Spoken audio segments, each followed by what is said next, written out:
Anne Widdecombe has warned it is crucial Boris Johnson does not extend the transition period.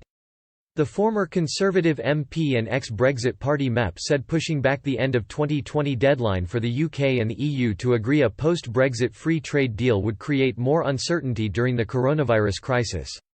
Ms Widdecombe added that Britain needs to be free from the bloc's rules on state aid to rebuild the economy after the pandemic.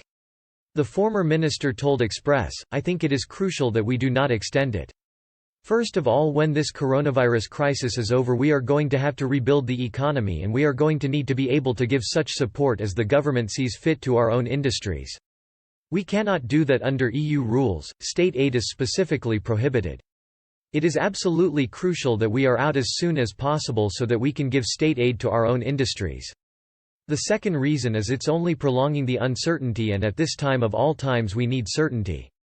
We need to be able to say to business and commerce we've left, the trade deal is being concluded, the transition period ends on December 31st and no messing so that everyone knows where they are." The ex-Tory MP warned there will be an awful lot of disappointed people if the Prime Minister extends the transition period. Mr Johnson has repeatedly insisted he will not push back the December 31, 2020 deadline.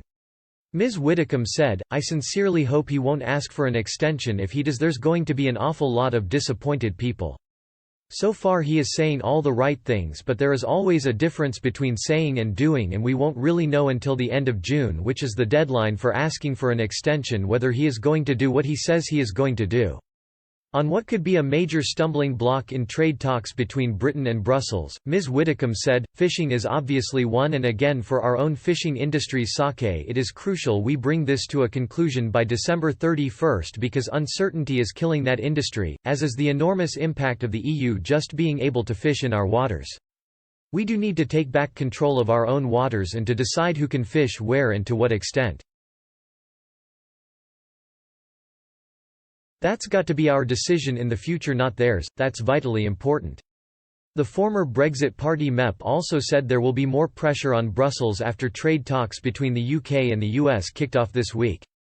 She said, "I think they will agree a deal anyway because it is as much in their interest as it is in ours. Indeed, you could argue that it is even more in their interest than it is in ours to get this thing done. So I think there will be a deal, but I also think that the more independent we already are as we come up towards December 31, the greater pressure there will be on them." The UK entered a transition period with the EU after Brexit on January 31, which is due to last until December 31. During the timeframe, Britain follows the bloc's rules but has no say. The two sides are currently negotiating a free trade agreement remotely due to the coronavirus outbreak.